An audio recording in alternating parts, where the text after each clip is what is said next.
Hi friends, this is a short video on who will be the next Chief Minister of Karnataka. The current Chief Minister B.S. Ediyurappa, who had built the BJP from scratch in Karnataka and was instrumental in bringing it always close to power, and also the BJP won a resounding victory in the 2019 Lok Sabha elections also.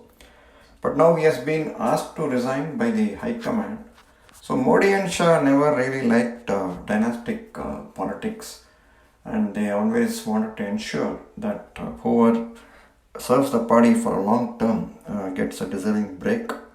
So right now what we hear from various sources and looking at what the various magazines are reporting is that there are around 8 candidates whose names are going on in the rounds.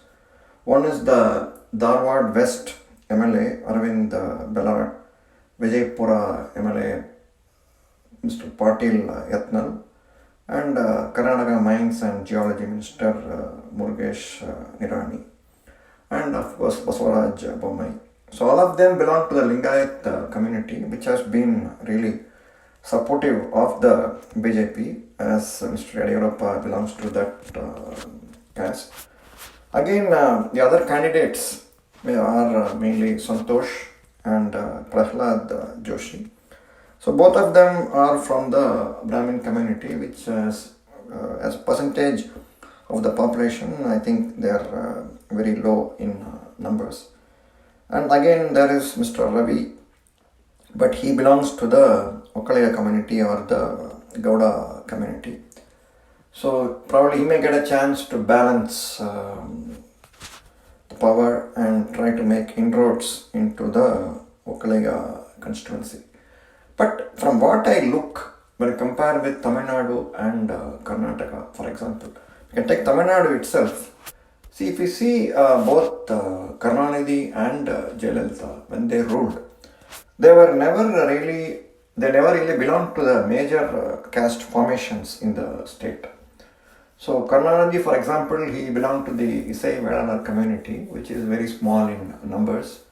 So I don't think there will be more than 10 lakhs of the population, mainly concentrated in Tanjavur district.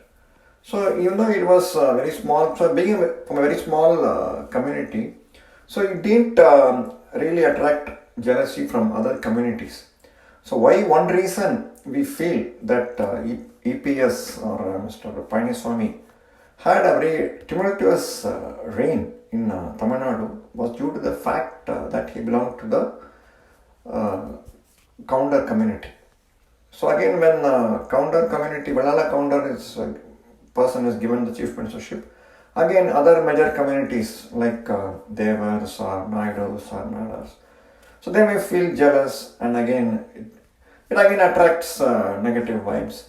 So always you would have observed both EPS and OPS were at loggerheads, and even now they're trying to make a united front, but it's still a long way out.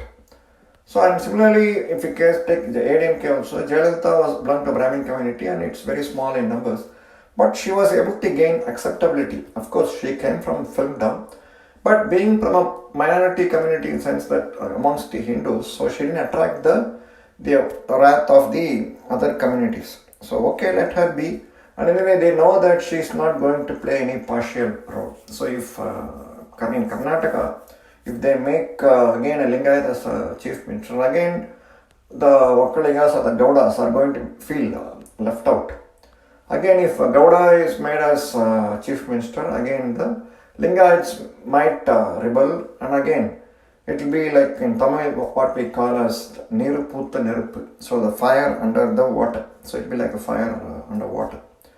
So I don't think it is going to placate both the factions. So what I feel, maybe a better bet is make a minuscule community person as the chief minister. Either give it to Mr. B.L. Sandosh or Vishweshwara Hegde. And I think Mr. Sriramulu also belongs to the scheduled caste community, which also doesn't have a big presence in Karnataka. So if they are really capable, I would suggest that appointing someone from the smaller communities would serve the BJP better. At least other communities won't rally around him. And again, if that's what might happen.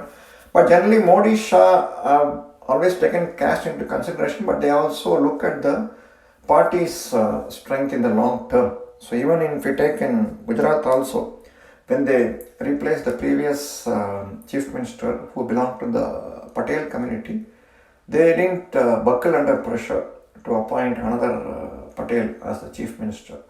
So they appointed only Jain.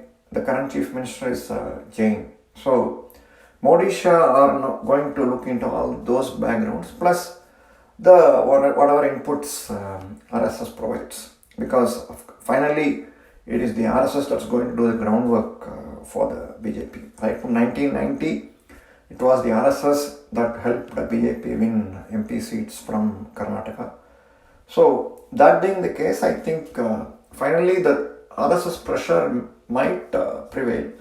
So either Santosh or someone might really go past the poll. Let's wait and watch.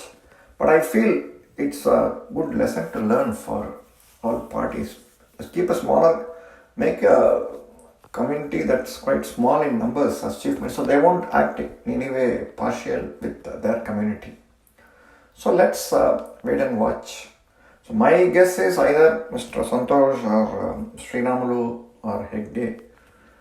Not person, at least a person not from Okaligas or from Lingais. And I think personal against any other communities. I have a lot of friends in both the communities, but I feel for Karnataka's long-term growth, I feel either a Brahmin or a person from the other small communities would really make the cake. Because if you see Ramakrishna Hegde, he was a Brahmin, but he did rule Karnataka well and he did give a good rule to them also. In fact, when Hegde was a ruling pact between Tamil Nadu and Karnataka was about to be signed over Kaveri. Unfortunately, Mr. MGR died just before the agreement was to be signed and everything went helter-skelter. So probably, let's see what Mr.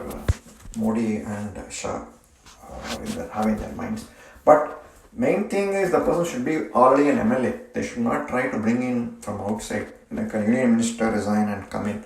That doesn't give a good precedent. They should not do the Congress route. Let's see. Thanks.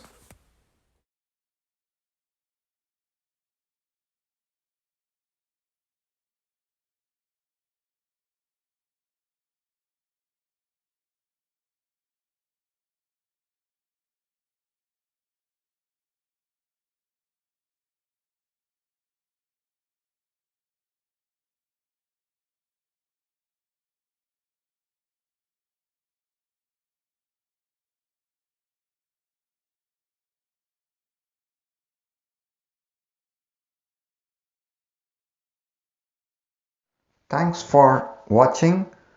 இந்த video உங்களுக்கு பிடிச்சிருந்தா like பண்ணுங்க, share பண்ணுங்க, subscribe பண்ணுங்க. Thanks.